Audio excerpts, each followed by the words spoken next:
All right. According to a former interview with 3AM, it was called, you first became interested in philosophy when your dad gave you Descartes' Meditations in the fifth or sixth grade. What was it that gripped you about it? The idea that we could be living in an illusion, right? So it was so that was that sort of a shock to you? I mean, was that a like a red pill moment, as they say nowadays? A red pill. I mean, with the Matrix, the red pill, Right. green, blue pill. Uh, well, I mean, it's the combination of the kind of metaphysical shock, but also the uh, realization that there was not an intellectual way out of it.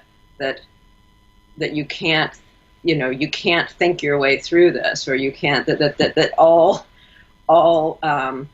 options seemed closed off in terms of establishing what seemed like the most obvious things.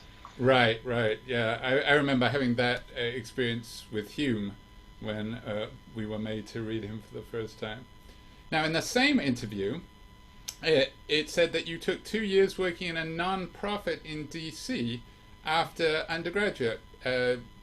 Would you care to say what it was, and why was it that you did that instead of grad school, and why was it that you stopped doing that and then went to grad school? Um, so the nonprofit was called the Ethics Resource Center. It was an interesting, I don't think it still exists, but it was an interesting combination. Its bread and butter was corporate consulting for an ethical environment. And it had almost no philosophical interest, but I think it did a lot of good work. I mean, it was more or less straight up corporate consulting, but looking at what they called values and vulnerability. So productivity, if you have a manufacturing company, productivity and safety are always going to be conflicting values. So they would identify those points of conflict and advise management on how to avoid ethical, ending up on the front page or what have you. I worked with a smaller, so that group made some money. I worked with a group that spent some money making videos, classroom for K through 12 classroom videos about being a good kid.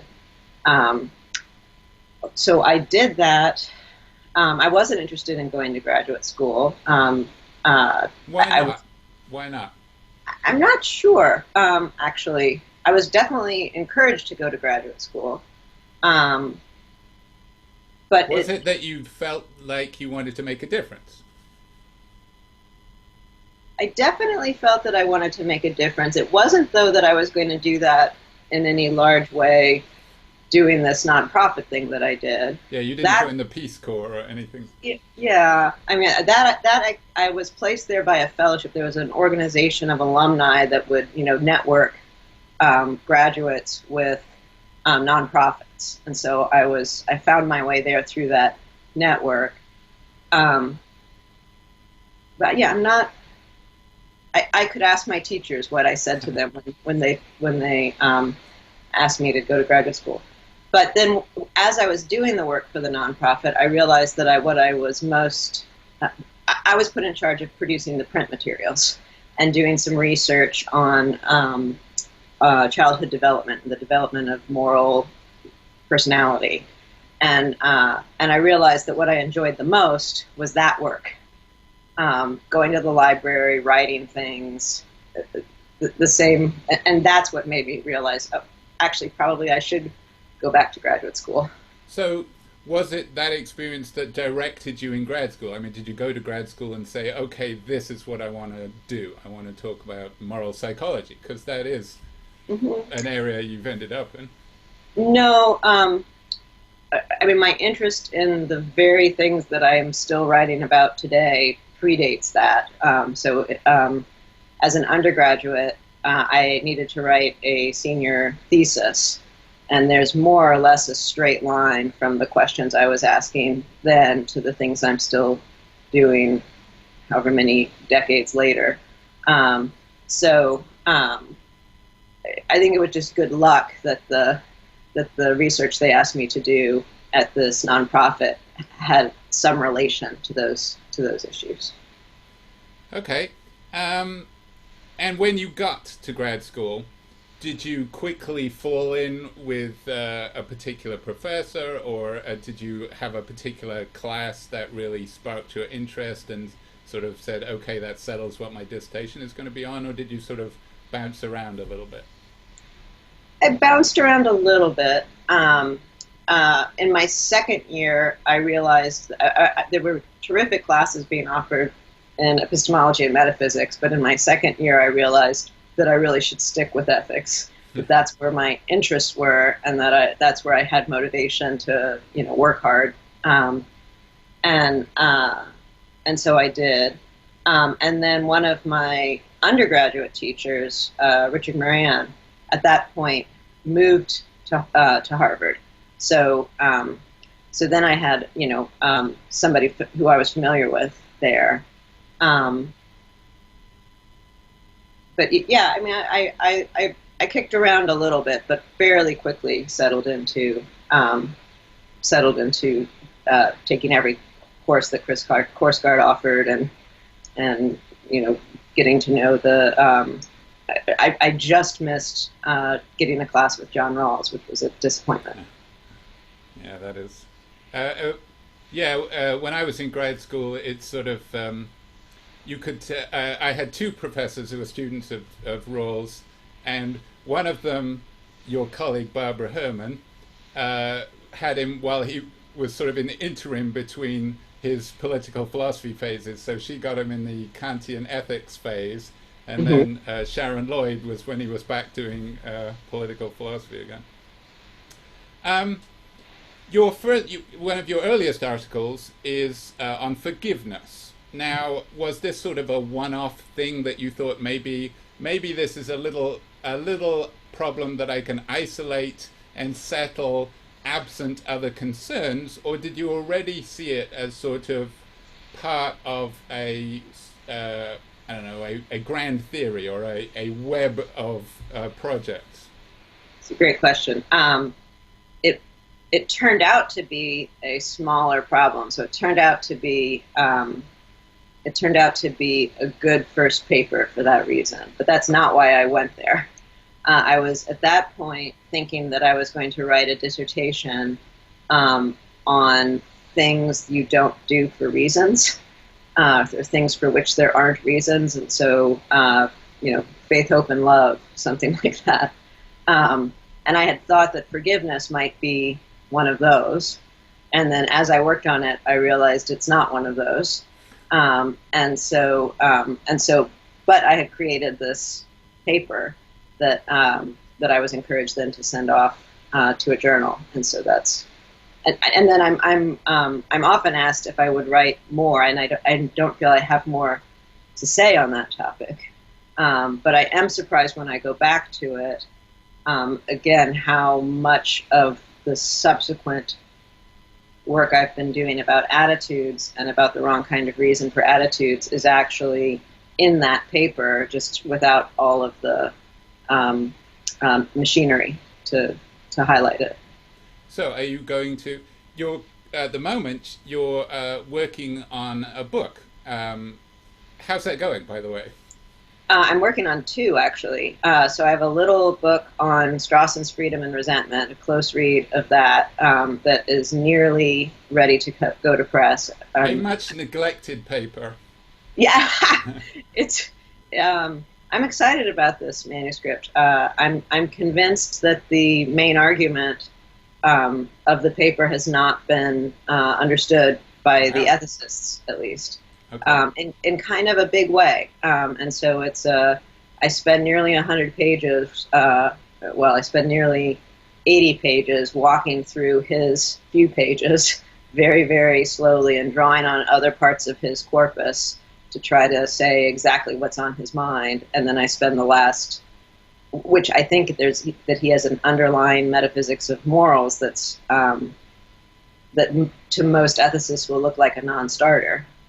And then at the end, I try to defend that to make it seem like it's not a non-starter, which I think it isn't, to show that that's a contender. So I'm excited about that book. It should be out in 2020. And then I have what I think of as my big book, Minds That Matter, on the free will problem, moral responsibility and free will. That is going well. I have a full draft of it, but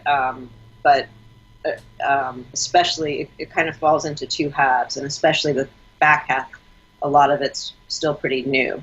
So I think I'm going to sit on that for a little bit, present pieces of it around, do the usual thing of allowing it to mature in response to feedback.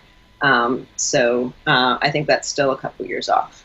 A lot of that, from looking at the introduction, which you've made available, it does seem like a lot of, at least the first half, is drawing on papers that you've already written, the articles you've been doing. So it seems like it's now bringing them all together, because one of the problems that no doubt you face is that every time you write an article, you have to say, here's all the other stuff I bring to bear to this article. That's right. That I can't really talk about now, but go read these other articles, and you have to try and make yourself contained. Whereas the beauty of a book is you can just say, well, as we've just been talking about in the previous chapter.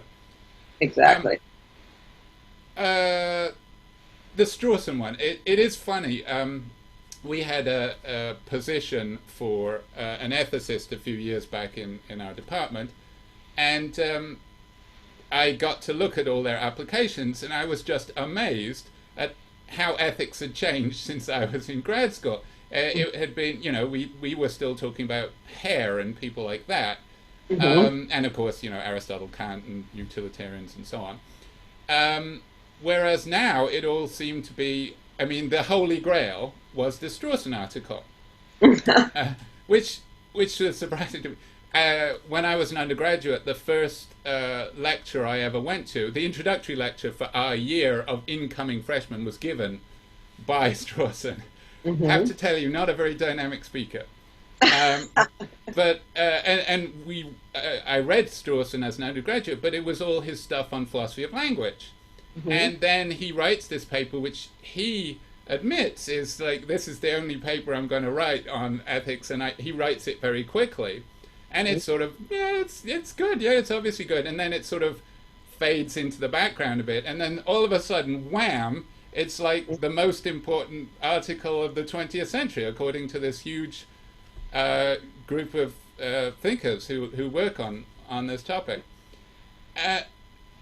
Do you have a theory about why that is? He does say at one point, what is it? The moral sentiments, an unjustly neglected area, or something like that. Yep. So you think that's people have suddenly become interested in that because of him, or just become interested in it and then discovered him, or why is it suddenly the bee's knees?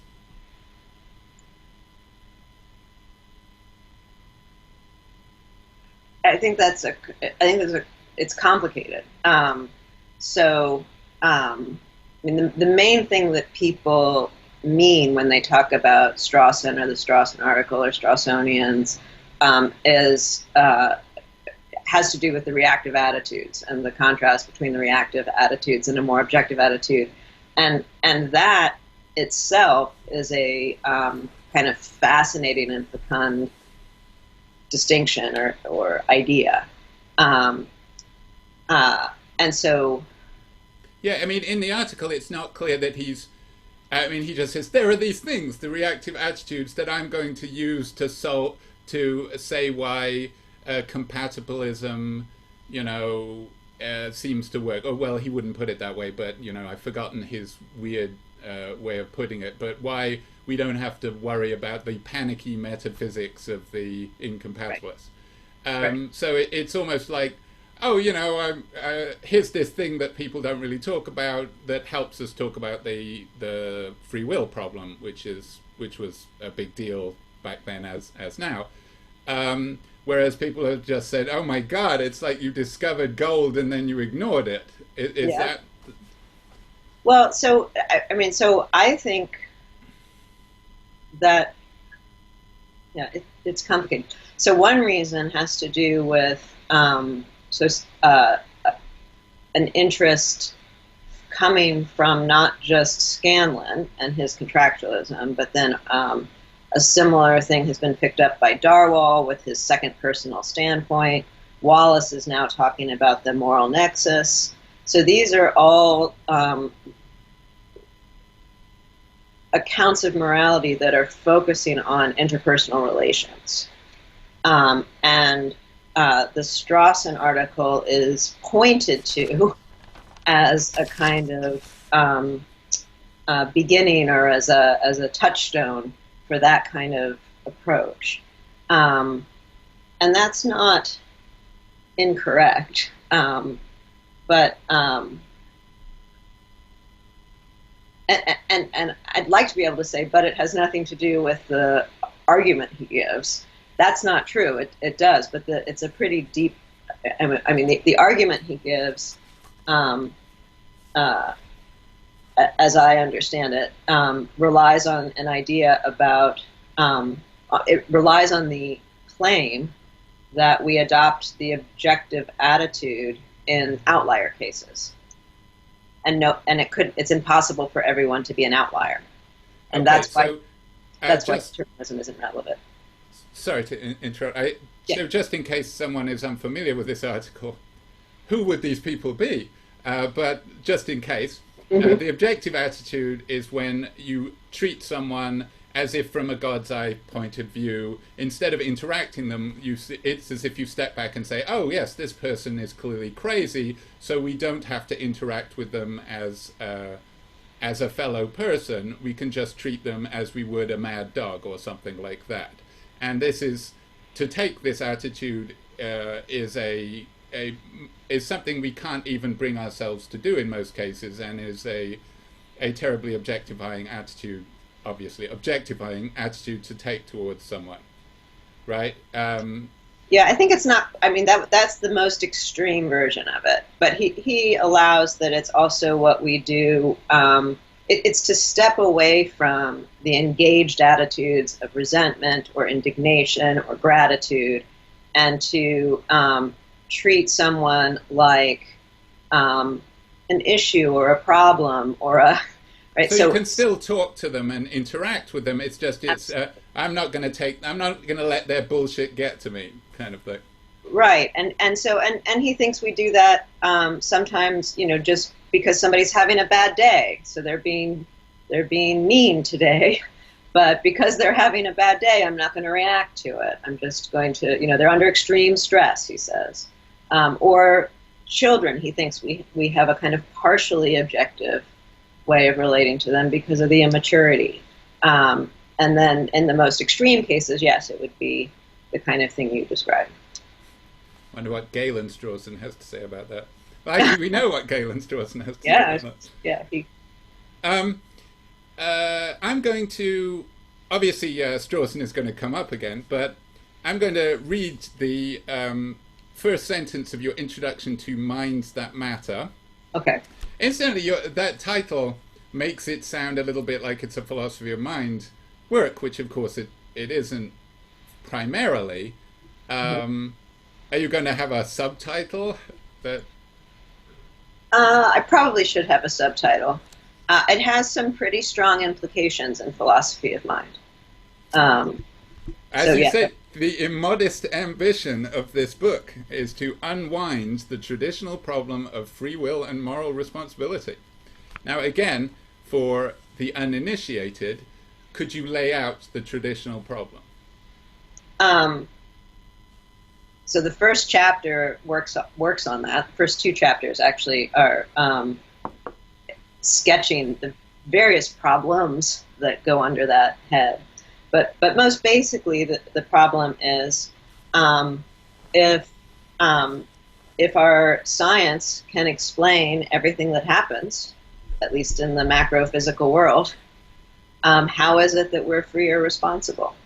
If what I do can be explained by facts about either nature or nurture and my environment, tracing back ultimately to before I was born, then it seems that what I do isn't up to me.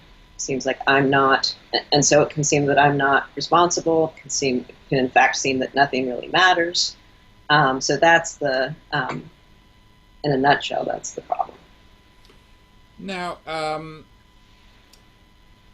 Strawson, of course, was tackling this problem, and also another famous mid-ish century response to this is from Harry Frankfurt.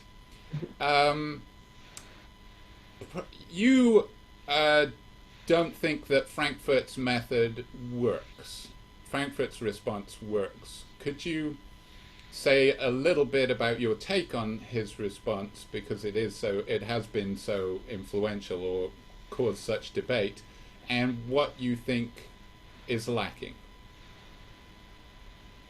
Is that an unfair request, or? No.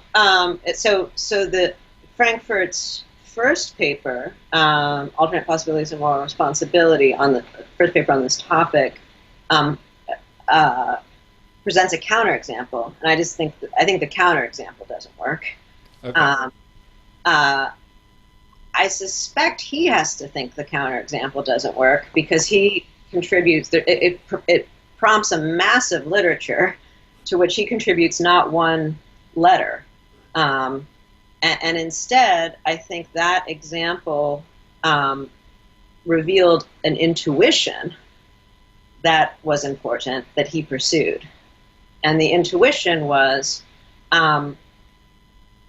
if I wouldn't have done so the counterexample is in a counterexample to what gets called the principle of alternate possibilities, which is that if I'm morally responsible, then I could have done otherwise.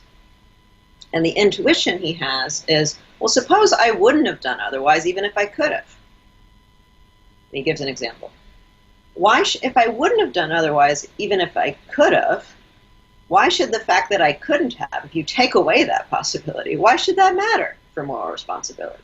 Which is sort of what Locke had already made that point. Right? Yes, it is Locke's point. So then he starts to, so you could say the insight is that what matters for moral responsibility is in some way whether what I did was what I really wanted to do. But then, of course, all the work is in the really. And his later work is trying to work out what it would be to really want to do something in a way that's sufficient for moral responsibility. And so at that point, he starts talking about hierarchies of desires. So what it is to really want to do something is to want it, and to want it, and to have no conflict in it. So that's interesting and fascinating and worth a long, hard think about. In the end, I don't think it's what's required for responsibility, because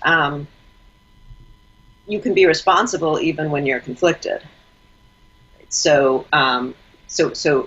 his view and Gary Watson's similar view have a hard time with ordinary weakness of will, giving into temptation. But I do think that looking at the sophisticated way in which we relate to our own mind is the right direction to go to. So what happens in the first part of the book, a lot of which has not been published before, surprisingly to me, I thought I was going to be doing a lot more repackaging but I ended up having to do a lot of new work. But one thing that happens is to go through some of the attempts by Frankfurt, by Watson, by Charles Taylor, and then to suggest a simpler way in which we are in control of our own wills. So that to suggest that just by being able to answer questions, that puts us in a kind of control over ourselves. So what you're getting to is your notion of evaluative control. Now, to introduce that, you contrast that with the ordinary notion of control. So could you make that contrast? Sure. So the ordinary notion of control is the kind of control we enjoy over our own actions and over ordinary objects.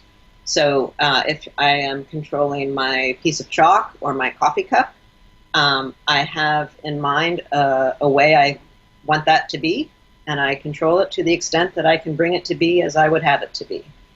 So that ordinary notion has what I call a two-part structure.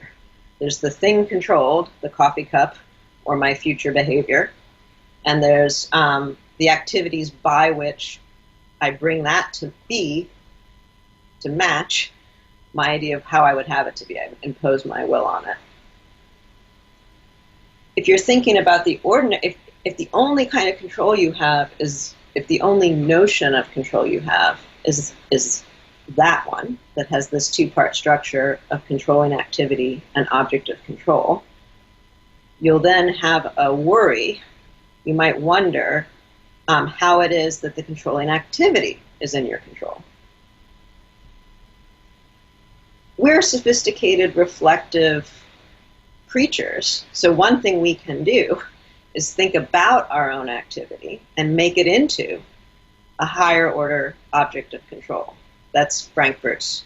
I'm now returning a little bit to the what's no good about Frankfurt, what's the weakness in Frankfurt. So I think that kind of reflective idea that we can stand back, think about ourselves, make decisions about how we can be, that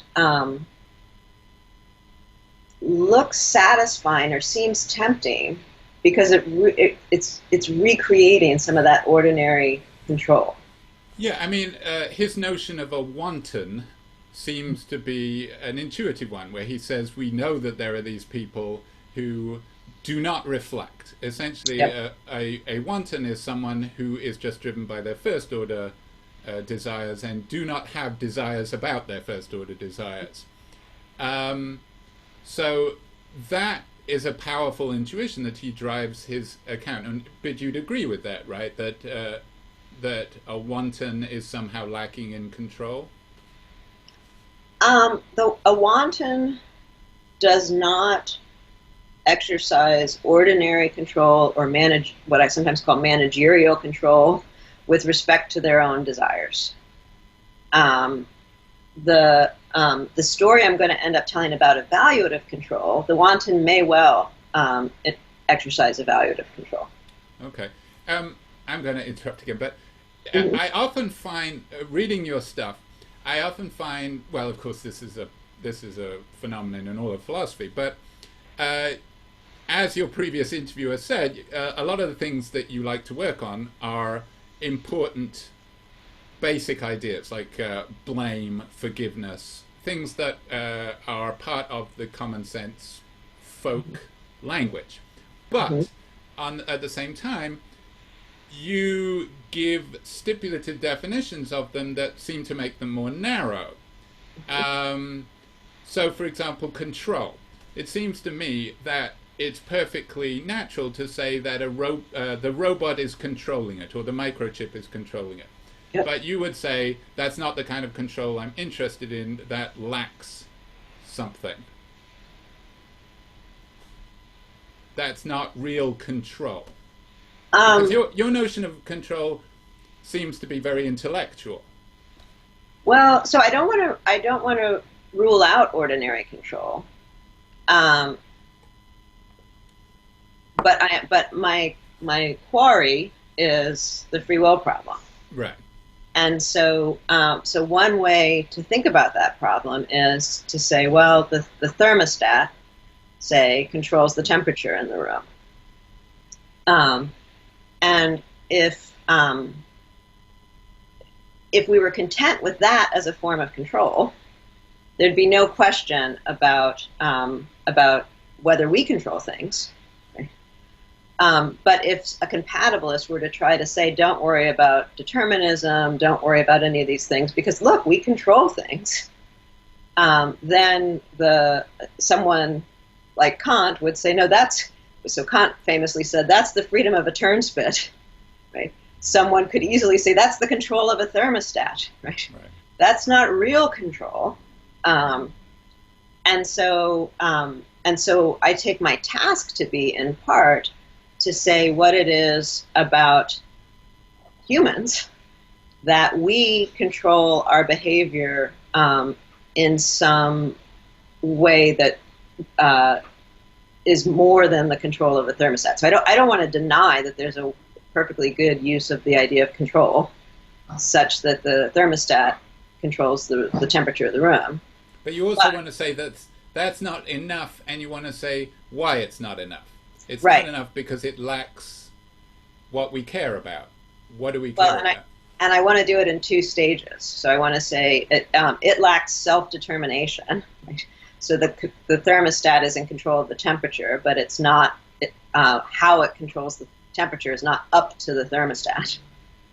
Whereas I want to say how we control our environment is up to us, in a way, and that's the idea of evaluative control. We bring things to be as we would have them to be by answering questions for ourselves. But that idea of being self-determining or answering questions for yourself is going to be broader than that. There's going to be creatures that are capable of that are not yet morally responsible. And so it's going to be a two-stage process, because in addition to being self-determining, you have to be capable of showing respect or disrespect. You have to be capable of standing in certain relations, and now we're coming back to the relational aspect. Standing in certain relations with others such that each of you can hold the other to expectations that amount to standing in relations of possible respect or disrespect.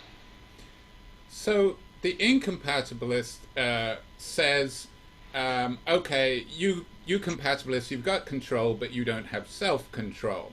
And you agree that by our ordinary notion of control, we do not have self-control. That would require an infinite regress, being able to, and that's the problem that Frankfurt seems to face. You don't just need second order, you need third order, and so on.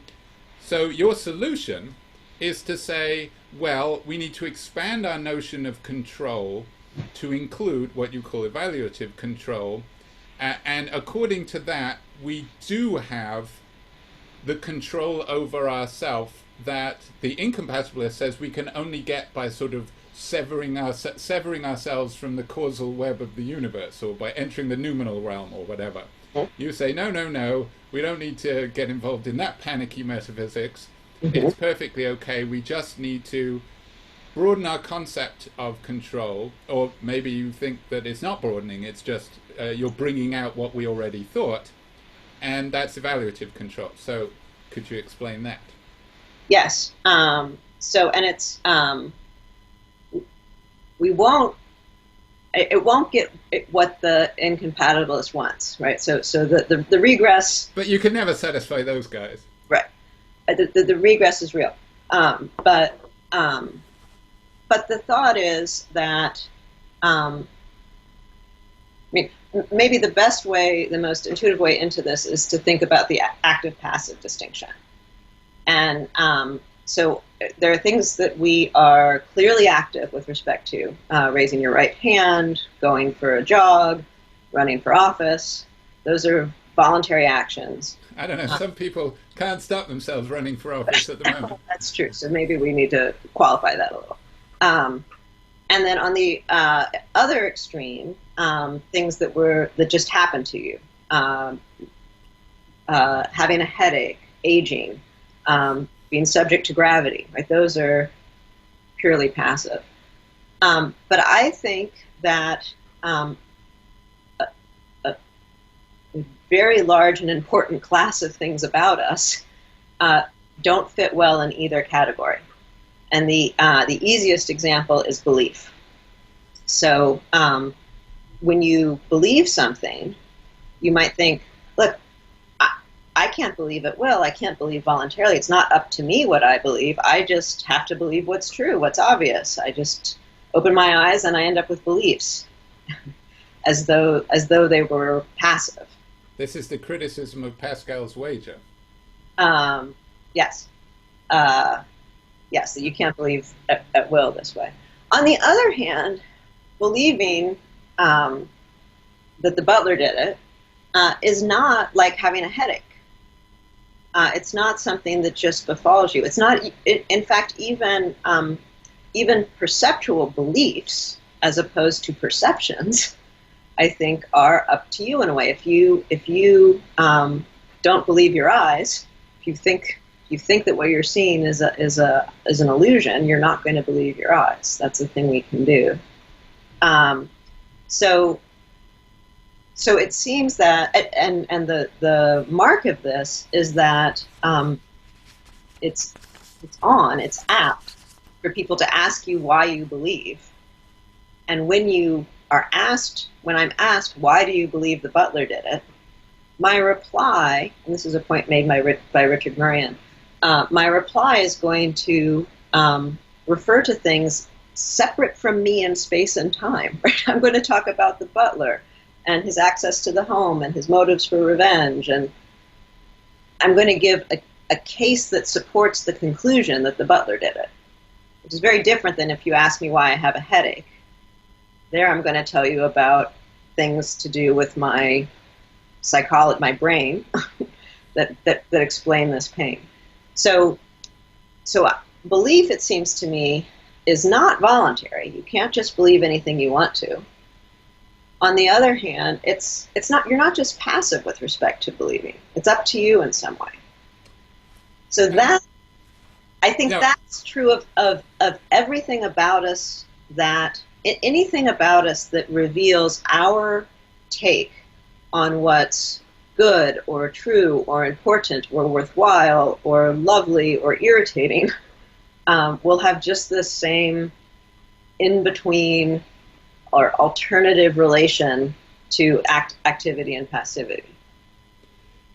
Okay, I'm going to push back, as I'm sure you get an awful lot of pushback on this point, because what I could say is, for one thing, you sound like a philosopher, which is only right and just. But if you ask some people why they believe what they believe, that really pisses them off. And they are going to get defensive, and they are going to get annoyed with you, and they're going to shut down, because they think people presage things by saying, as a Christian, I believe such and such. And what they mean is, I have adopted this identity, and it comes with a set of beliefs, and my spade is turned at that point. You know, I do not have to justify this to you. Now, philosophers, of course, are appalled by this. But on the other hand, philosophers, if you ask them why you believe them, you would say, well, I am compelled to by the facts of the matter. And again, so in both cases, you're kind of compelled. You are, now you say, believing is something we do, rather than, like, as you say, a headache, something I have. But I mean, again, if I'm pushing back, I could argue that's kind of an artifact of language, and we don't really have the kind of control over beliefs that is what I want. Suppose I'm greedy. I don't want to be an incompatibilist, because that never made sense to me. But I want more than that, because I want to say the only way in which I can refuse to believe what my eyes are telling me is if I have other reasons for doing so, like having been given Descartes' meditations at a formative age, something like that. So what do you say in response to that? That your evaluative control, that's not really control. That's broadening the term too far. Yep. So I want to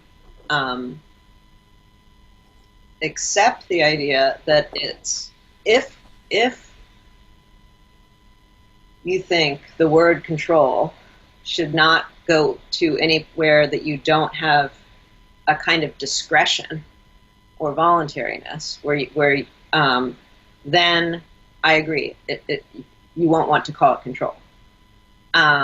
So I have to do work to explain why I think you should let me call it control. But I mean, I don't want to get hung up on the verbal dispute. Okay. What's important is that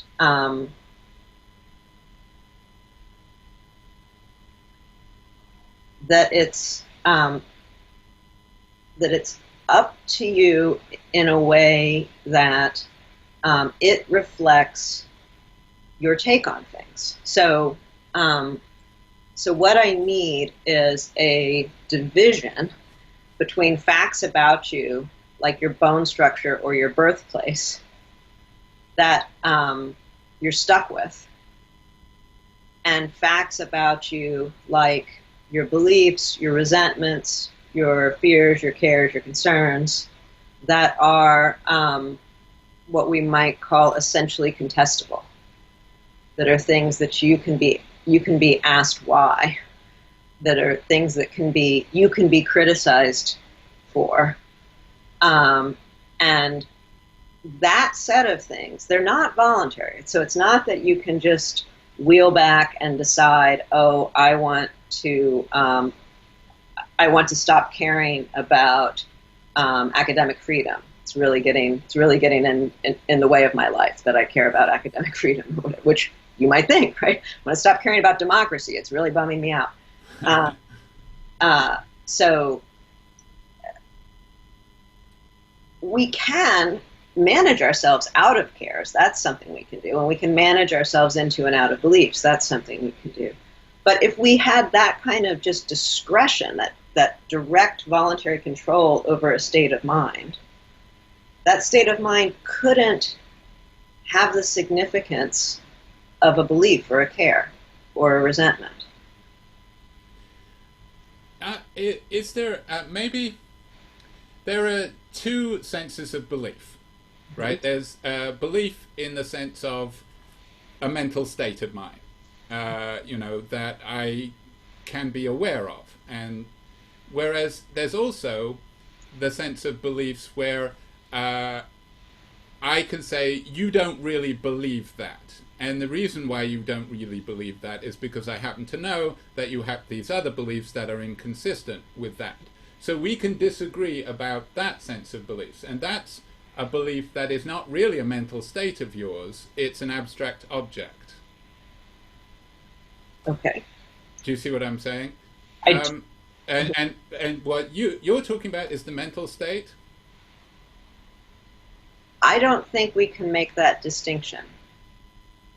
Okay, so there's not as if, on a Cartesian theatre view, the first kind of beliefs is if I could crack open your skull, like, oh, there it is, there's your belief. Whereas the other is something that I attribute to you, and that, if I'm Daniel Dennett, I can attribute it to a thermostat, maybe.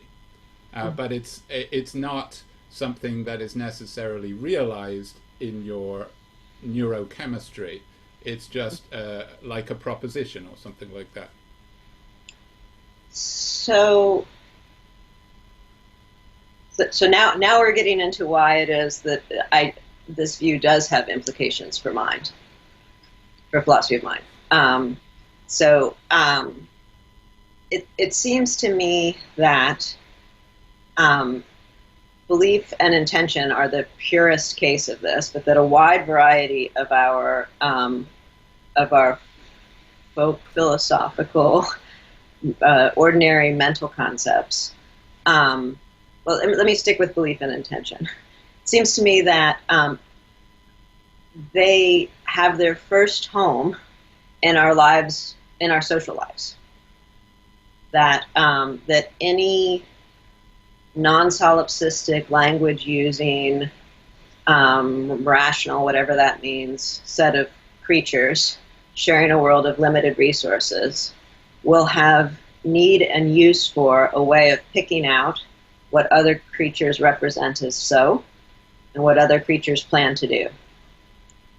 And that those concepts will come freighted with expectations that the other will make sense. And those expectations will be both predictive and demand-like. So I want to be able to predict what you will do, and if you don't make sense, I'll give you a hard time about it. Right. So that's kind of a social heavily socialized concept of what belief and intention are. If you have a stubborn representation as of something being so that won't enter into this network of expectation and demand, I don't think that deserves to be called a belief. That's a delusion, it's a fixation, it's a hallucination, it's something other than a belief. For it to be a belief, it's got to be the kind of thing that interacts in this way. So the Clintons murdered Jeffrey Epstein. What would that be? If I claimed to believe that. So I think that's going to be so you could say, I don't know, I just keep having this thought, it's making me crazy. That might not be a belief. But if you come to me and say, look, we've got to do something because the Clintons murdered Epstein, that's a belief. It doesn't have to be it doesn't have to be well grounded or. I do think an awful lot of philosophy, especially in the areas that I work in, gets off on the wrong foot by thinking that reasons are good reasons or beliefs are justified beliefs or something like that. Like, there can be a lot of going wrong, and it still can be a belief. Okay, yeah, I keep sidetracking you. Let's go on to your discussion of responsibility, and start with what you say is a sort of the nearest thing we have to a sort of folk concept of responsibility, which you call the merited consequence notion. Could you explain that? Yes. Good. So there's a massive philosophical literature on moral responsibility, and most of it focuses on praise and blame. And most of that conceives of praise and blame as consequences deserved for good or bad choices, or good or bad behavior, or good or bad character. I'm sorry, where the consequences might simply be me feeling a negative emotion towards you. It doesn't have to be, when you say consequences, it doesn't have to be to blame you, I have to hit you, or I have to put you in jail. That's right. But it does seem to me that it's thought of as the sort of thin end of that wedge, right? So when you're a kid and you misbehave, you get sent to your room or what have you. If you're a criminal, you get some sort of criminal consequences, punishment. If you're a grown-up and you make a big mess, you have to clean it up. And then the interpersonal reactions we have, like again, Strawson's reactive attitudes of resentment or distrust, end up being conceptualized as another one of those. So it may be that I can't make you clean up the mess, but I do feel badly towards you over what you've done. And then the question becomes, in the literature, when is that appropriate? When is it okay to have these negative reactions to people in response to their violations or failings? And I think, so that's what I think of as the merited consequences conception. It's thinking of all of the reactions, all of the negative reactions we have to moral failing as a kind of maybe very thin penalty, or rarefied penalty that's imposed in response to violation or failure.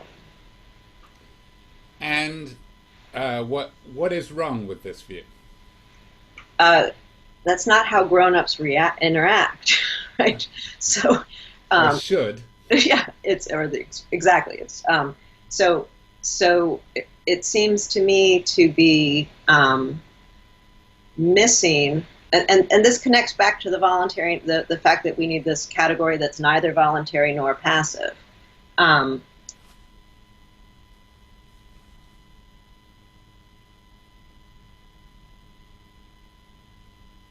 if you offend me and I resent it, if I'm thinking of my resentment as a penalty or sanction that I'm imposing on you, then I'm engaged in what I would call guilt tripping. And guilt tripping is a thing we do, but it's not necessarily just to resent what you've done to me isn't necessarily to send you on a guilt trip. Yeah, guilt tripping I think of as I have to, in order to guilt trip you, I have to produce the response in you. So it's not simply me resenting you, Right. it's you feeling bad. Yep. So, and I can guilt trip you without actually caring. I can think, Yep. oh, he did that, she did that thing to me.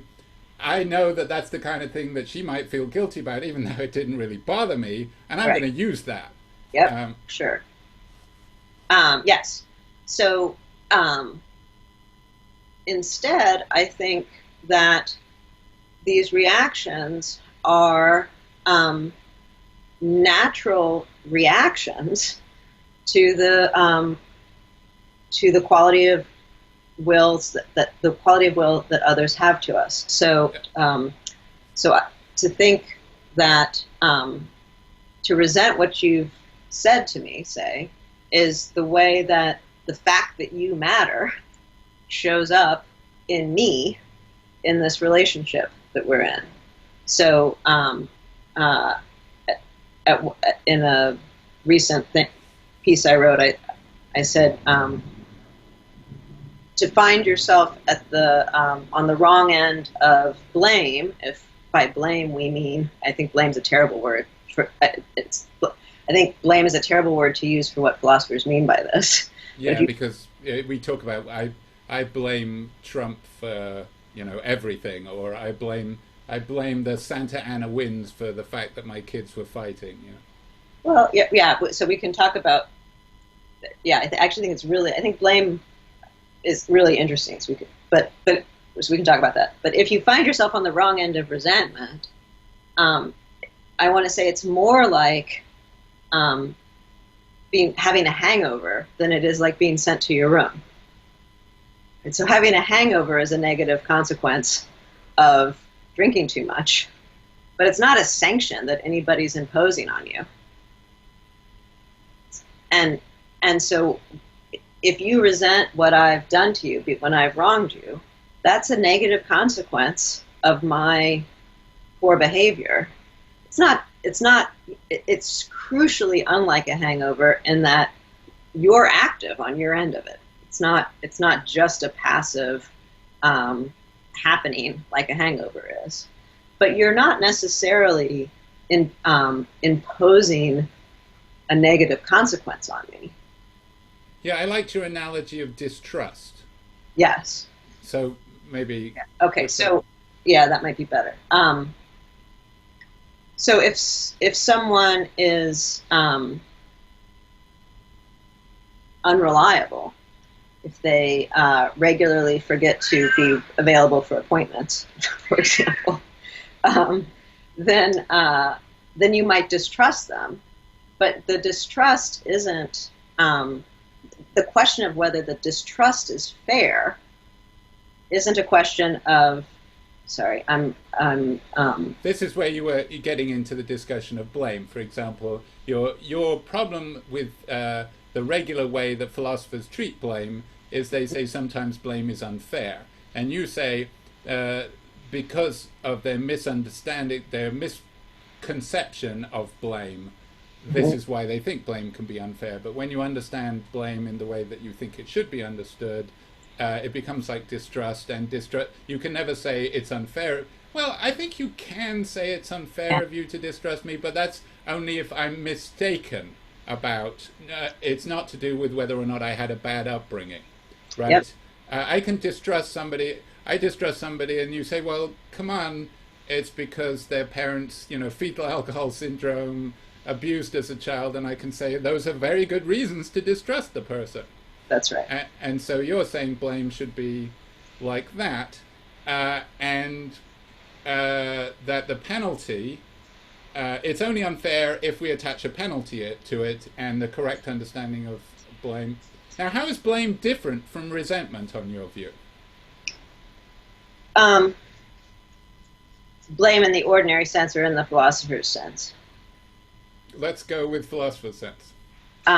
So for philosophers, resentment's just one possible way to blame. Okay. I could resent, I could be indignant, I could give you the cold shoulder. I think that there's any number of ways in which your failing could show up in our relationship, our interpersonal relationship, that would get called blame, and resentment's just one piece of that. That's one of the things I miss from the ordinary language philosophers, and sort of Strawson wasn't really one of them, but he was around those guys that, like Austin, that they make such razor fine distinctions. Oh no, that is not resentment. That is, Right. And it's like, Grice was the worst one for that. But so blame is a more blanket term, of which resentment is an example. Right. Now, it's also the case, though, that resentment is kind of a cognitive notion for you as well. It's not just... So, for example, I think you have a cat. Yes, she just... Not? Yeah, right? she just walked through. It's not something your cat could do to you? Uh-huh.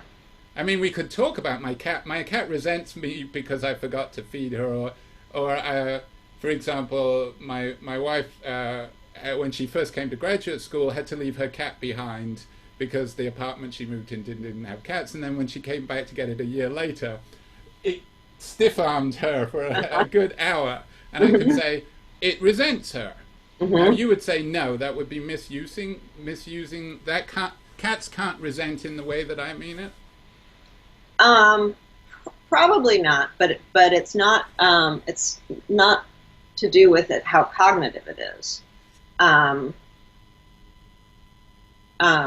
It's that resenting, to resent is to feel offended against or wronged or disrespected. It's to have one's standing. It's to take oneself to have a certain kind of standing and to have that standing violated. And I don't know that that cats are engaged in I mean, they're certainly not engaged in developed kinds of relationships like that. Maybe dogs. Yeah, with dogs, I think you get closer to it with dogs. I think they can. I think there's a closer kind of system of expectations that can be mutually understood, and where the violation can be mutually important, not just for the fact that you're not getting your food, but that you've been, your place in this relationship hasn't been recognized. That's the piece that you need. I liked. It seems that you could resent from your analysis of resentment. Somebody could resent the fact that you don't resent them. Yeah. Could you explain that, for example? Well, so if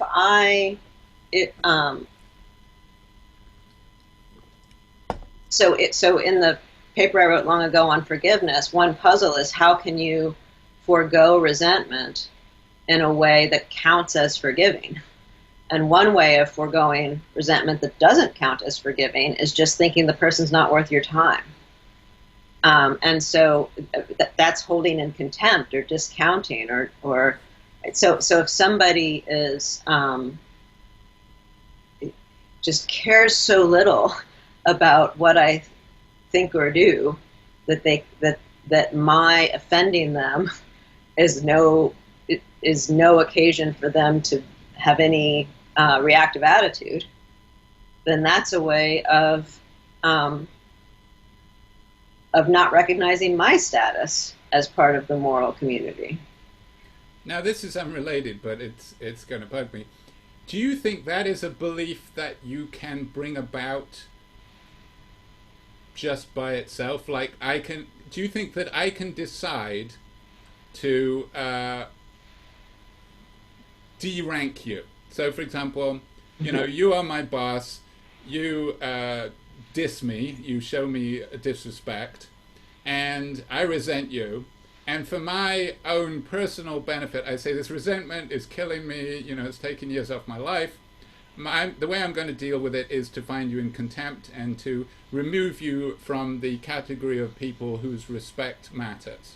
Mm-hmm. Can you just make that call? And if so, is that a belief? What is that you're doing there? Right. So Strawson talks about the objective attitude that we were talking about earlier.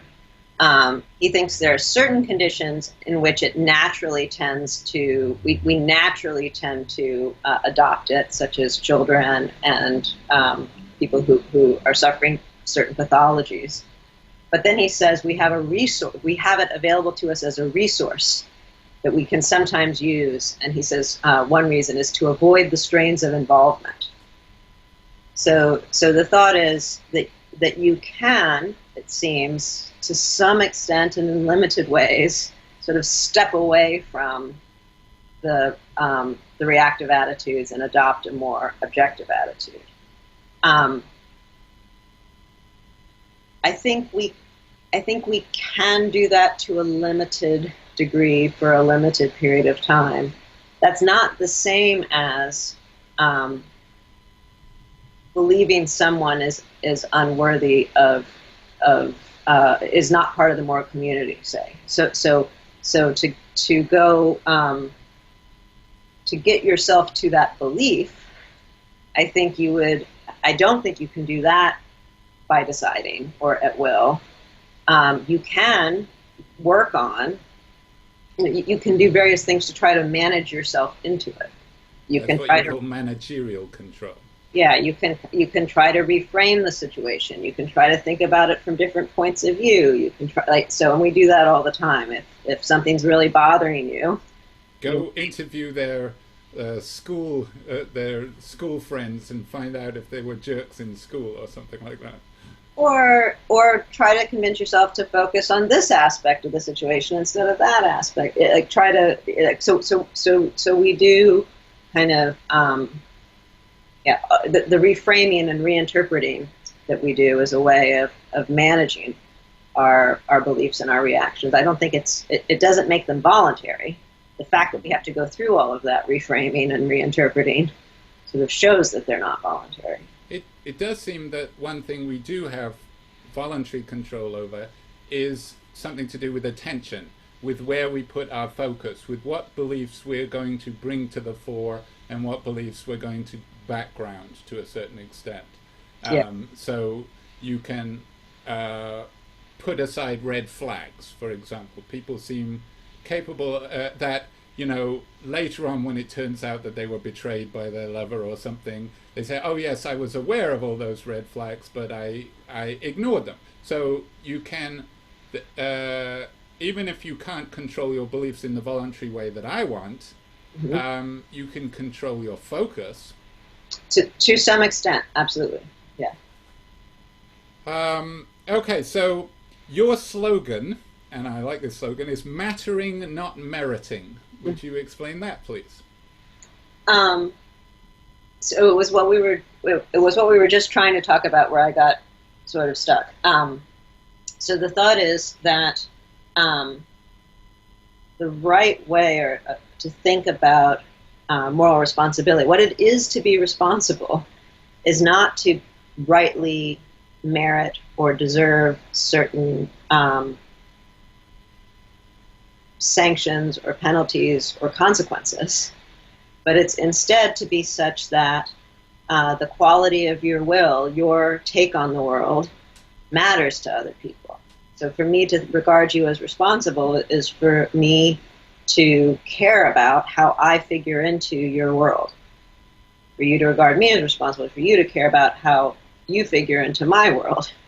And then what it is, I think, to be in moral relations is for us to live in live among one another, caring about, not just caring about how we figure into one another's world, but having some shared understanding of the expectations, the rules that amount to showing one another respect or disrespect.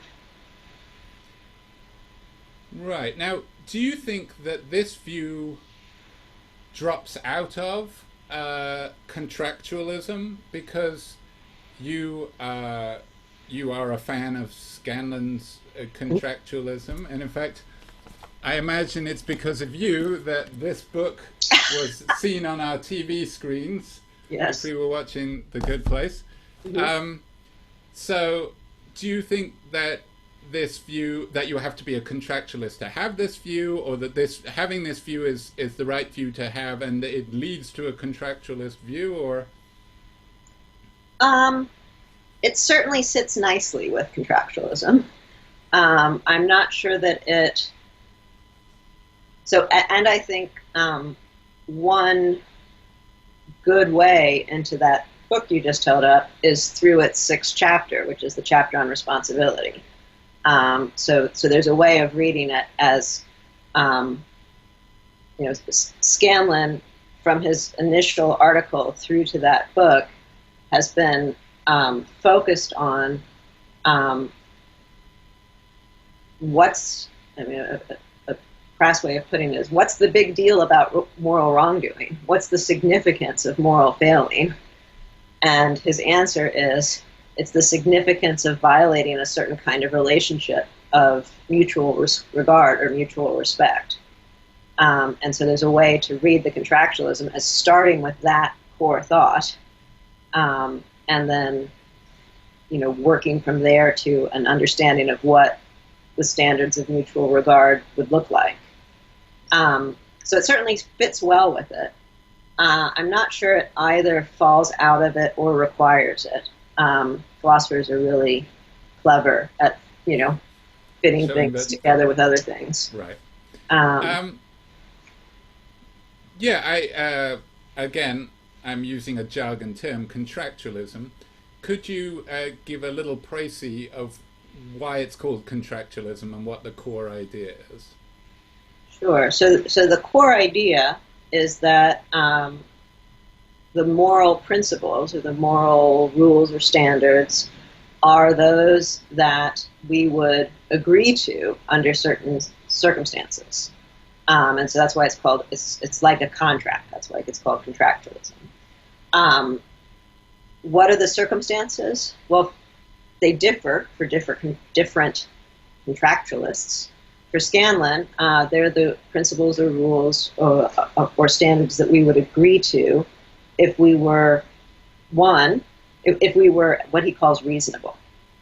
Reasonable requires, among other things, he doesn't fully specify what reasonability is, but among other things, it requires being committed to finding some agreement with other people who are also committed to finding that agreement. So, to put it more intuitively, what it is to be moral, or the moral rules, are the rules we would agree to if I were committed to and willing to constrain my pursuits exactly for you, so long as you were also committed to and willing to constrain your pursuits for me.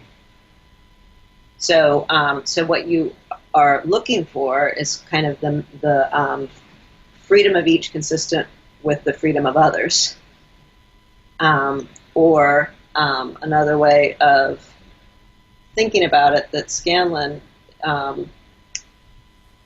doesn't focus on is it's the rules we would come up with if we were all equally powerful and determined to come up with rules.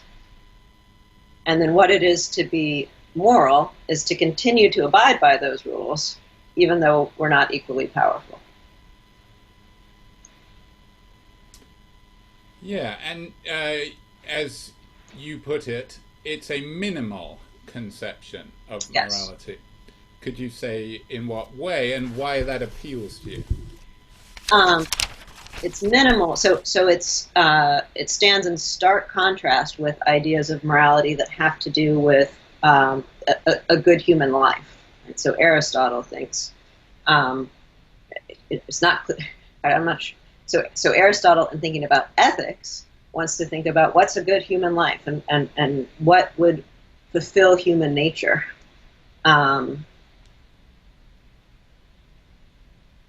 That's not what contractualism is interested in. There's other ideals you could have. You could have an ideal of rationality or an ideal of maximizing pleasure and minimizing pain. Contractualism, as a moral theory, is a progeny of contractualism. Of social contract theory as a political theory. Social contract theory as a political theory was born of the need of people who disagree about God and the meaning of life to find a way to coexist peacefully.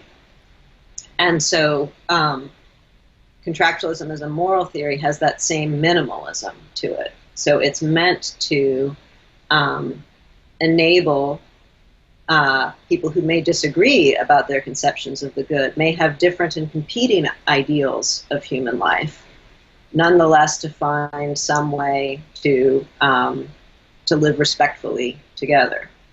In fact, Strawson wrote one other thing on ethics, and it's this little piece called Individual Idea and Social Morality. Maybe it's the other way around.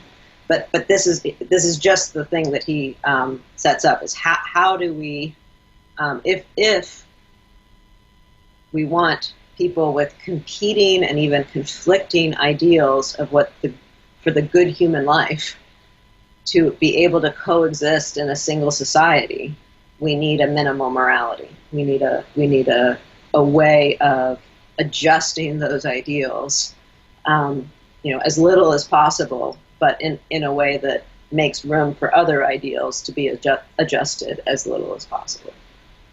Yeah, it also sounds obviously related to the later rules with the freestanding notion. Now, I met Scanlon once at an APA because I was with someone who was a former student of his, and he told his joke, which probably you've heard, of the difference between morality and ethics. Morality is about sex, ethics is about money. Oh yes, I think I have heard him say that joke. Right, so that's not what people come to philosophy for, to find that distinction. Now, you wrote a fairly long piece in a collection of works on Scanlon, defending his contractualism. And one of the criticisms that you take on is by Judith Jarvis Thompson's torturing babies objection. Right. So perhaps you could give that and explain why you think Scanlon's theory survives it.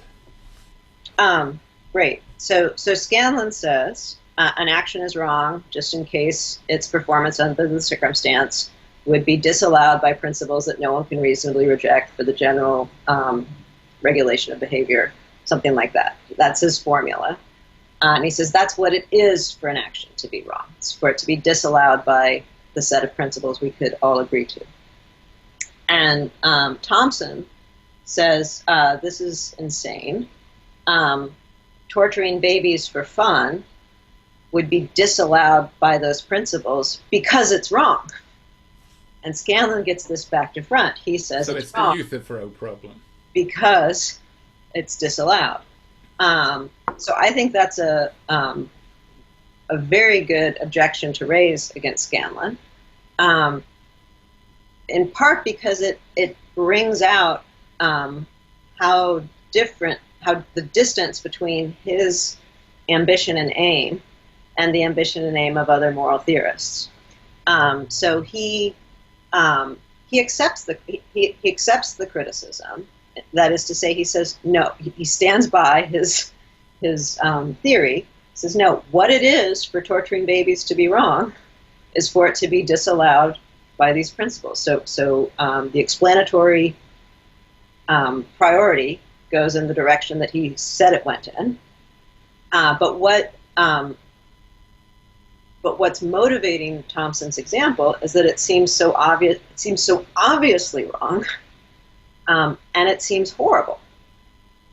But the fact that something, I mean, so there's two things to be said. One, the fact that something's horrible is not the same as the fact that it's wrong on anybody's theory. So everyone's theory needs you to add something to the horribleness to get the wrongness. And so there's a way in which the criticism is unfair. But then the other piece that it brings out about Scanlon's theory is that it needn't be the case that the wrongness of something is the most important thing about it.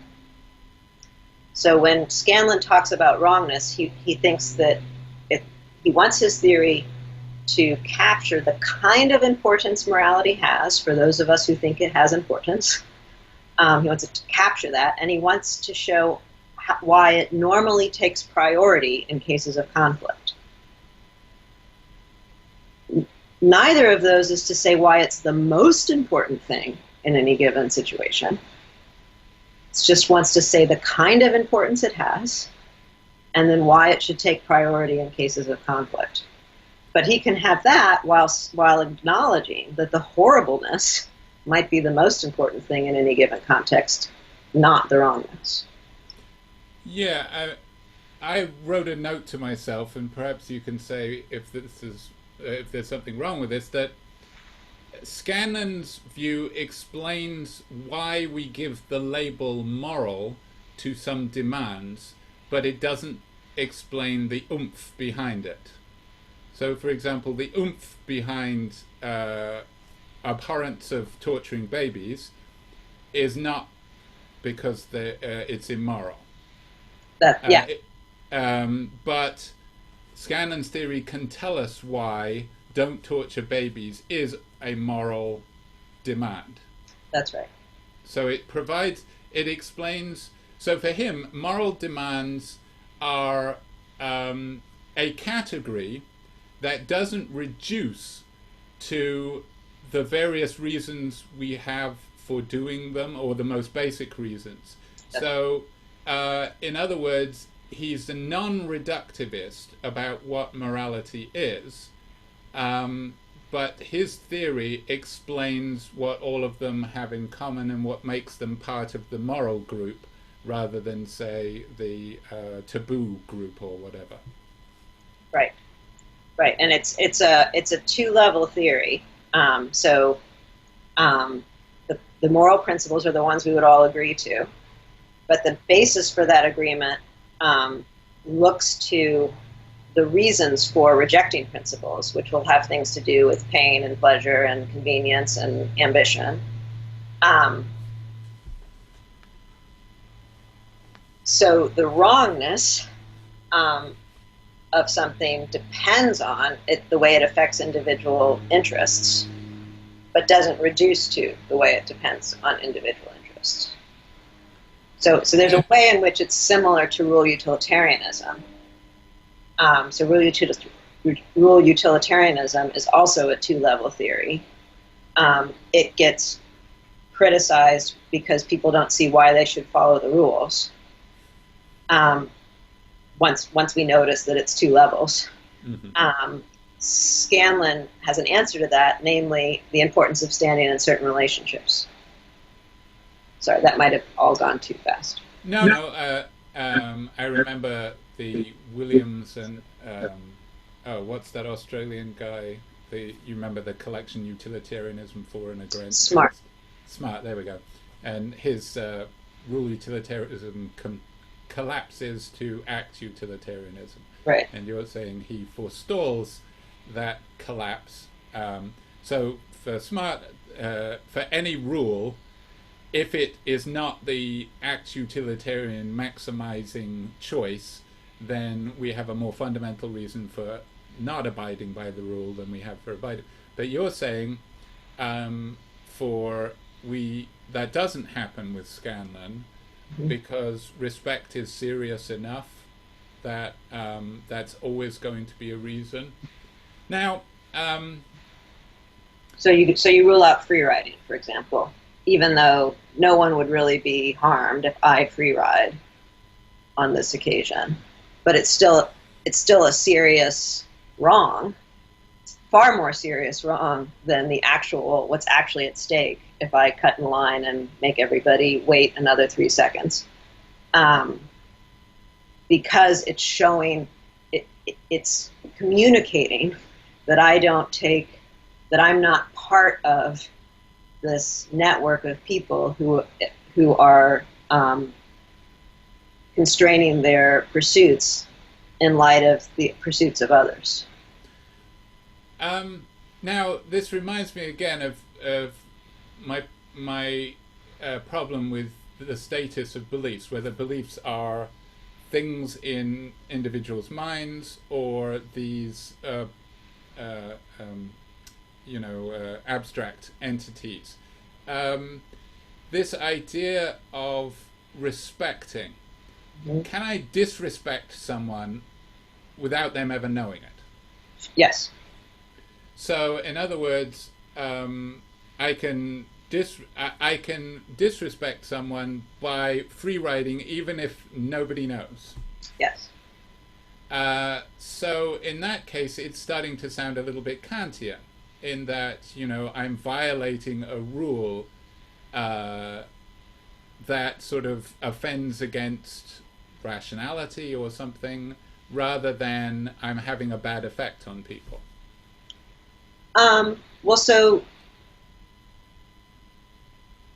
in the full-on Scanlon contractualism,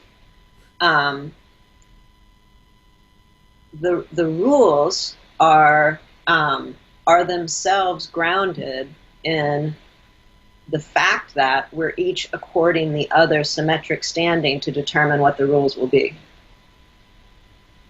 Okay.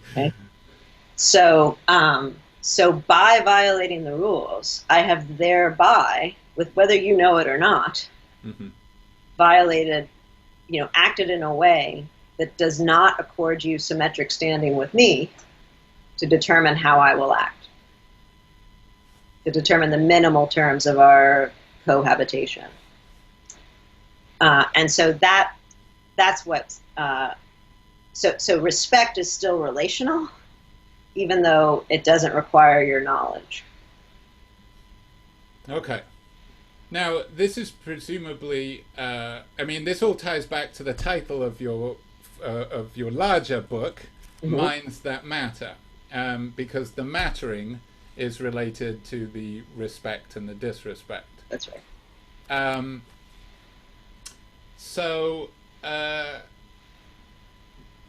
not sure that I have a follow-up question for that.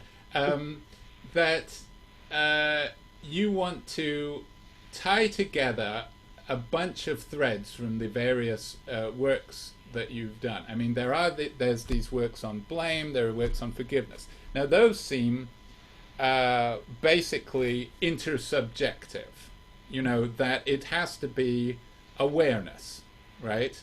Whereas there's also this aspect that it doesn't matter if people are aware.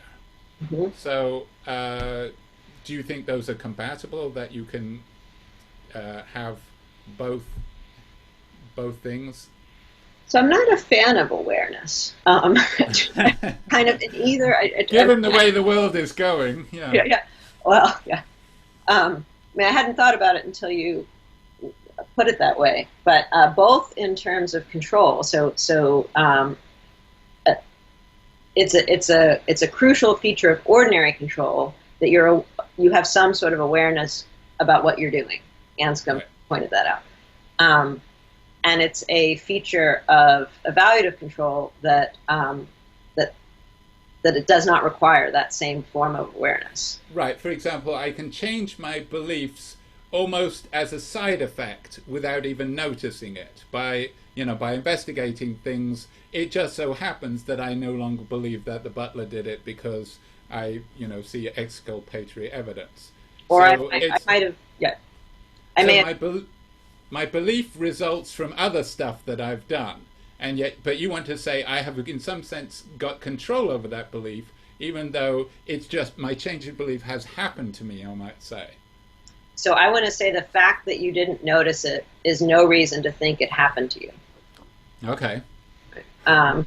So you also might realize that you've decided to attend your own graduation, say. So just somewhere in the background, you made that decision without having to pull it into the foreground, so to speak, okay. And think about it. So I'm kind of I argue against the importance of awareness for control in the first half of the book, and then when it comes to forgiveness and blame and that sort of thing, certainly the normal case is the case where people are aware of one another's forgiveness or blame or disrespect or what have you. But I'm not sure that that's essential to it. So a standard thing is, can you forgive the dead? Can you wrong the dead? Can you resent things done at a great, by somebody at a who you're not in communication with? Or Nagel's in Death, when he talks about people, talking behind your back, harming you thereby. Yeah, so all of that seems right to me, that all of those things can happen, and so I wouldn't want to insist on awareness there either. Okay. But they're still intersubjective. I agree with that. There's still the relation between subjects. But yeah, because otherwise, why is it important that they be minds? I mean, you could say stones matter to each other without ever being aware of it. Like the top stone in a bridge, the bottom stone in a bridge matters to it. But so your notion of mattering is tied to awareness, or at least consciousness in some sense. No, it's so. I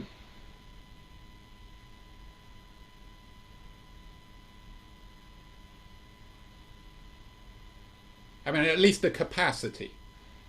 Yeah. So this is. So I have stayed away. I've tried to stay far away from consciousness as a topic. It does seem to me that people think of consciousness and control and volition and awareness as very tightly held together, and I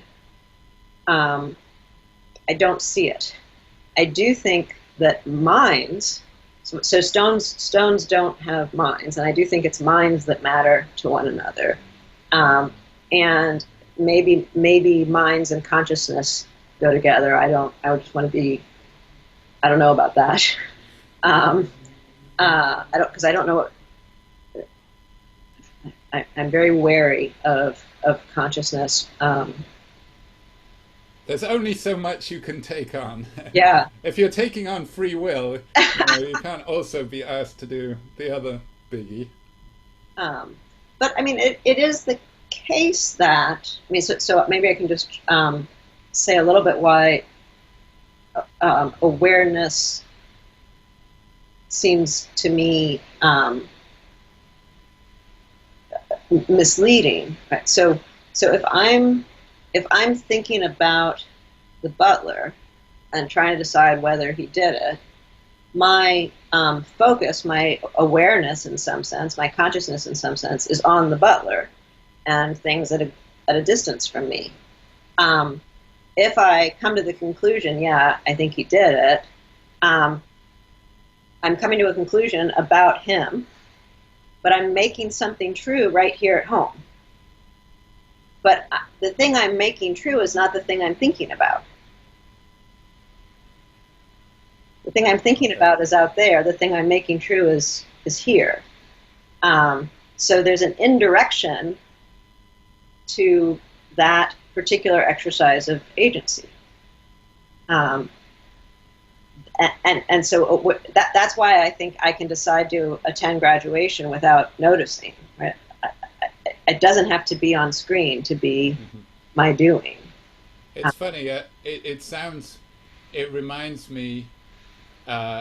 All of this sounds rather Wittgensteinian, and it's funny that you cite Anscombe and you cite Strawson, who was around, doing his work around then. And I just think of a passage I remember reading from Wittgenstein about expectation, where he describes, do you know the passage where he describes Smith going around, lighting candles, emptying the ashtrays, and it says that he is expecting Jones, so it's always Smith and Jones, is expecting Jones, and expectation is realized not between Smith's ears, but expectation is something that you can say occurred because of all of this evidence out in the world.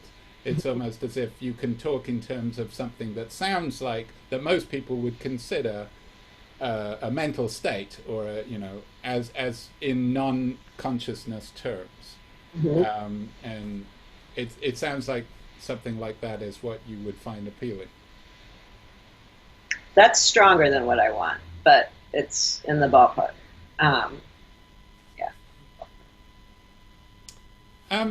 Now I'm going to. Actually, there's a couple of things. Could you just say? You use this phrase, and you don't mean by it what Catholics mean by it, original sin, and why the fact of original sin helps inform your view of ethics. So what I mean by original sin is standing in contrast to a widely held view that gets put in the slogan that ought implies can. So people widely think that if you can't do something, then you can't be required to do it. Kant used that to argue for a very strong form of freedom. He said, we know that we are, so he's worried about Newton and the deterministic world, and then he says, we know that we're under obligation, and so we know we're free. We can reason from obligation to freedom. Yeah, can I just say, when you say you can't be required to, you mean morally, not literally forced to, because that's right. Sometimes you can't be morally required to. You can't be you can't be blamed if you don't do it. That's one thing that people mean. Okay. Now people are less sanguine than Kant about our capacities to always do what's right, and so now people think that moral demand or moral obligation, or certainly at least blame, should shrink to fit ability. I think that's not so. If it were the case that moral ability shrinks to fit, the moral demand shrinks to fit, it would make it unlike almost any other kind of expectation that we hold one another to. So the demands of parenting, for example, are grounded in the needs of the child. The demands of policing are grounded in the needs of the community.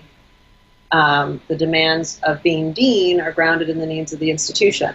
And if a particular parent or police officer or dean is such that they can't satisfy those demands, they're too selfish, they have too much of a temper, for some reason they can't pull it off, the demands don't shrink to fit their ability.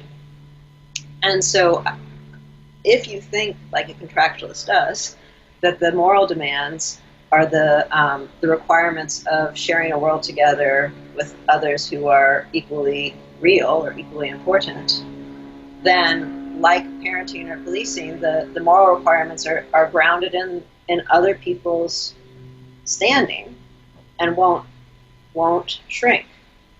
But that means, given the hazards and contingencies of moral development, and given that it's difficult to become somebody who can put aside their own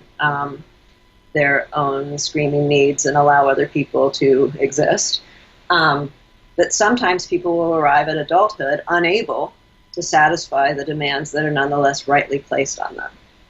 And that's what I call original sin. That the idea that you can find yourself in situations in which there's a legitimate moral requirement that you just can't satisfy. Yeah. So basically, you're saying that being immoral is like being an asshole. I mean, it might not be your fault that you're an asshole, but you're still an asshole, and Yes. it might not be your fault that you're being immoral, but you are still immoral. So that's why that informs your, or is connected with your notion of blame. You can blame someone even if it might be unfair to punish them, but because your notion of blame is not the merited consequence one, it's to do with holding certain attitudes, then you're still okay to blame someone. Exactly. Yeah, exactly. And it's a more recent thought I've had, somewhat recent, that that it may be that people actually have different conceptions of, or actually different attitudes. So I've now started talking about resentment plus and resentment minus, where when I talk about resentment, I mean resentment minus. It's a reaction to offense. So in the forgiveness paper, I talk about it as a form of protest to a wrong done.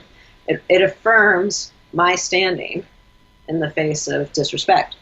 I think some people think of resentment as what I now call resentment plus, which says not only you can't treat me like that, which is what resentment minus says, but you can't treat me like that, and if you had paid attention and tried harder, you could have avoided this. So if you think resentment has that just packed into it, that that's part of what it is to resent, then when you learn that somebody is subject to original sin, is just too much of an asshole to avoid it, for example, then you're going to think that resentment is now out of place. But one way around that is to think that that's not packed into resentment. That I can perfectly well hold together resenting the chauvinism I've been shown, while also believing of this person that there's not a path for this person to avoid that. Now, again, I'm struck that your view seems, again, this is an inexact word, but intellectual, in the sense that, would you say that it is true that you could discover, oh, I guess I resent that person? Yeah, sure. I think that happens all the time. Whereas I think my gut level version of resentment is it eats me alive. Like it is a gnawing feeling that is the most important thing about resentment is, my resentment of him is just driving me crazy. Whereas you're saying, oh yes, I see that I believe that they have disrespected me. I see that so and so. Therefore, I resent that person. It seems like that the affective component is more important than you. I see. You give it credit. Or at least in the sketch that you've presented. Yeah, no, I see what you're saying. I mean, so it's also the case that you might come to understand that this gnawing unhappiness that you've been experiencing is actually resentment. So what I come to understand is how to conceptualize my anguish or my affect. Whereas, so you're not saying that, you're not committed to the view that you can have it without the affect. You're just saying... I'm not committed to that view. I, I, sus- I suspect you can, but I'm not committed to it. But the I suspect you can because I want to say things like, "Oh, I've resented him for years, Mm-hmm. but I haven't had this affect Right. for years." But my reason for treading lightly on affect is just that my methodological tools are not those of a psychologist. I mean, my methodological tools have to do with relations of justification and relations in which so I can talk about reasons, I can talk about agency, I can talk about relations of support between considerations and conclusions. And so I think that does give me a handle on some of our emotional lives, but it's just one little handle on it that I don't.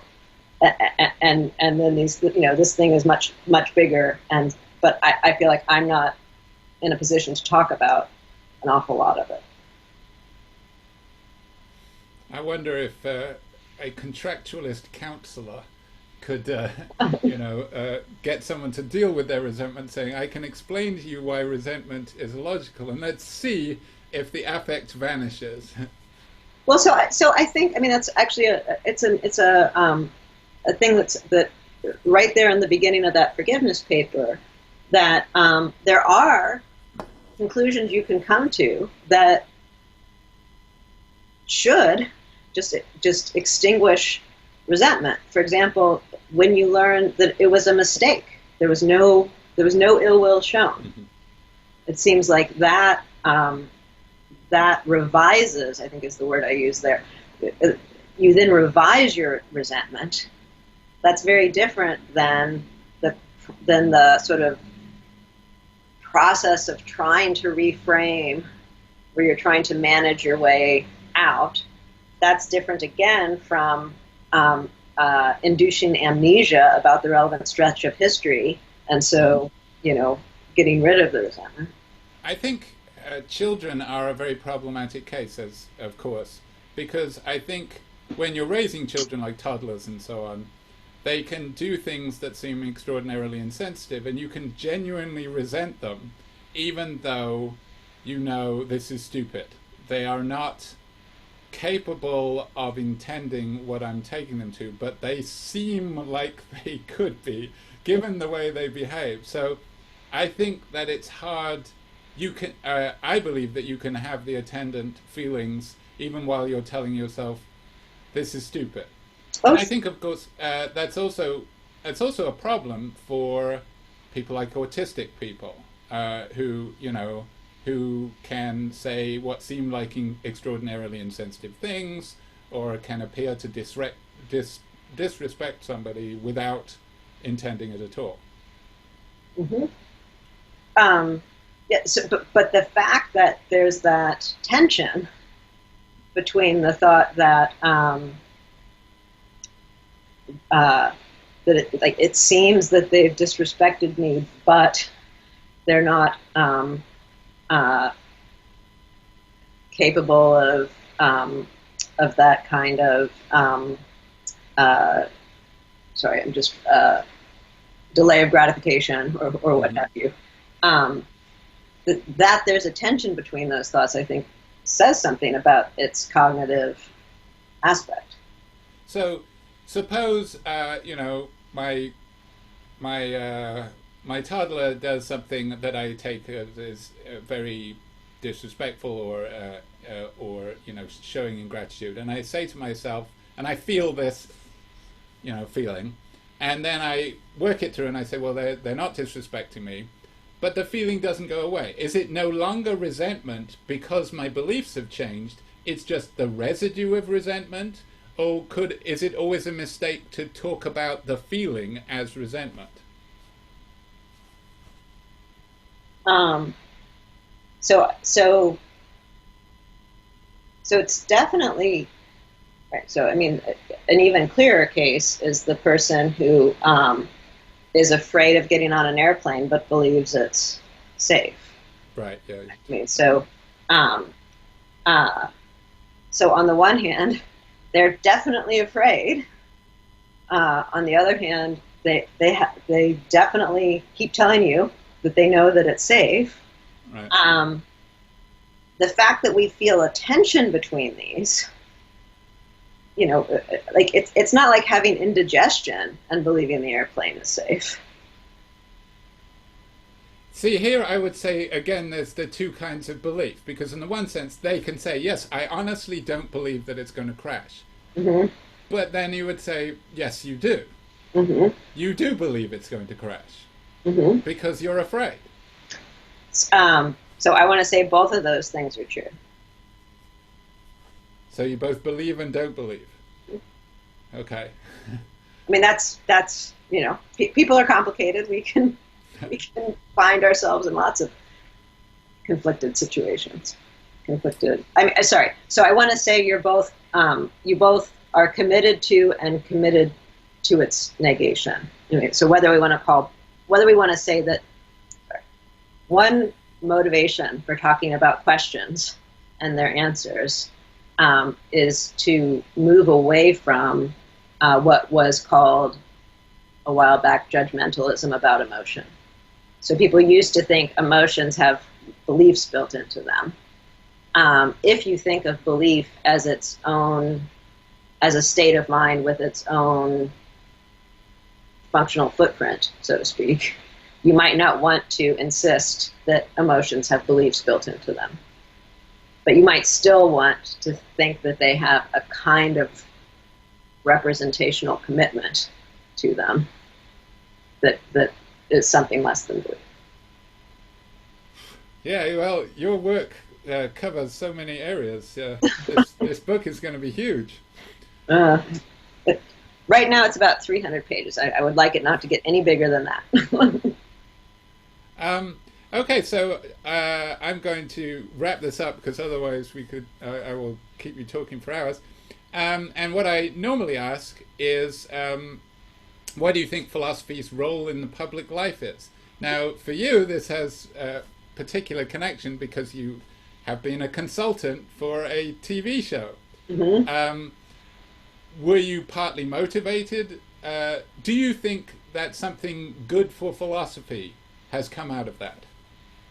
Yes, I do. I think it's wild and wonderful that contemporary philosophy has gotten a little bit of product placement on television. It's weird. It's not just one. There's two sitcoms. Like there's another one called AP Bio, where the main character is not just a philosophy professor, but obviously they have a consultant because he drops in real philosophy once in a while. Mm-hmm. And there was another with, I think it went on and off the air with Tim Robbins as a philosophy. Oh, I missed that one. So I think it's good. And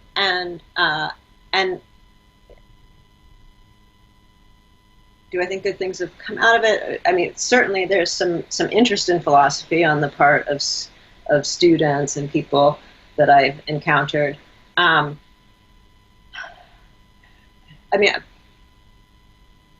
But I think there's a much bigger role that philosophy can and should be having in public life. And I think the kind of political and cultural upheaval that we're in the midst of, it would be really terrific if one aspect of that was that philosophers became a little less insular and a little more engaged in the wider dialogue, which I think is actually happening in certain ways.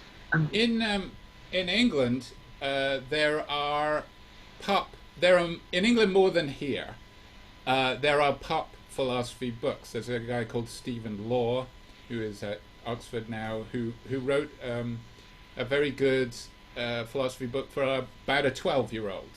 It was called the Philosophy Files because the X-Files were popular at the time, but I don't know if it's called that now. Do you think that's what we need? I mean, because philosophy is not studied in high school, and there is a little bit of a danger that someone could see The Good Place and say, oh, Chidi represents philosophy, and that's just, not necessarily one of the good options. Right.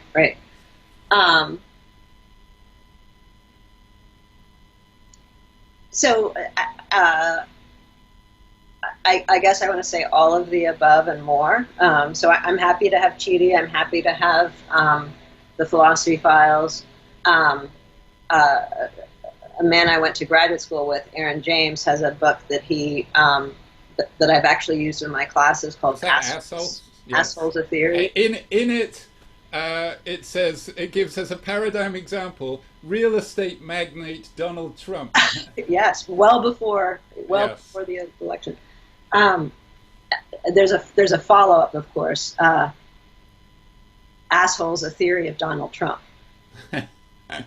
I haven't seen that one. Yeah, the publisher did not miss the opportunity to repackage. Right. But that I think he's done it's more or less contractualism. So when you said, oh, being immoral is like being an asshole, you might think, no, it is being an asshole, and that's kind of what what that book's about. But it's it's available, it's readable. For a general audience. There's the New York Times has the Stone, the column that seems to me a good development. Kate Mann has her book on misogyny. There's also a phenomenon of YouTube. YouTube has been taken over more by the alt-right, or it was, and in response to that, we have a lot of more left-wing people who are employing philosophical tools but in a very poppy way. I mean, I wonder if philosophers need media training. I mean, your training in your non-profit perhaps could be put to use. I mean, why do you think they came to you about The Good Place? What was it? He was genuinely the show. What Mike Schur is it? The showrunner. Was he genuinely working through philosophical problems in his head, and he wanted help in thinking them through in this way? He genuinely was. It was remarkable. So I'm not exactly sure, but so he had this idea. It was before he had assembled his team. He was still developing it, and somehow, I don't know how, he came across my web page, and on my web page I had a description of a paper that I still haven't gotten out for public consumption. The paper at one point was titled "Why You Can't Be Good by Trying." The idea of the paper is, Aristotle says, roughly, fake it till you make it, like you need to habituate yourself. But if practice makes perfect, why wouldn't you become really great at faking it? like there's got to be some transition from faking it to the genuine article, and why would practice help with that?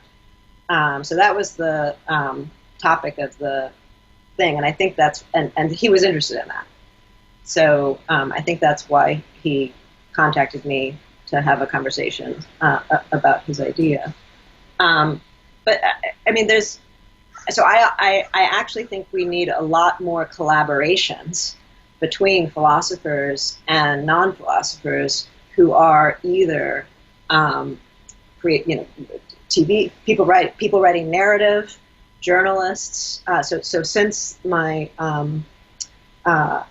involvement in that show, I have had a number of interviews by journalists asking me about the show, and a couple of them I think have done an amazingly good job at translating the things I said to them into popular journalism in a way that I don't think I could. So, I mean, I'm trained to do this other thing, then it gets too involved, you know.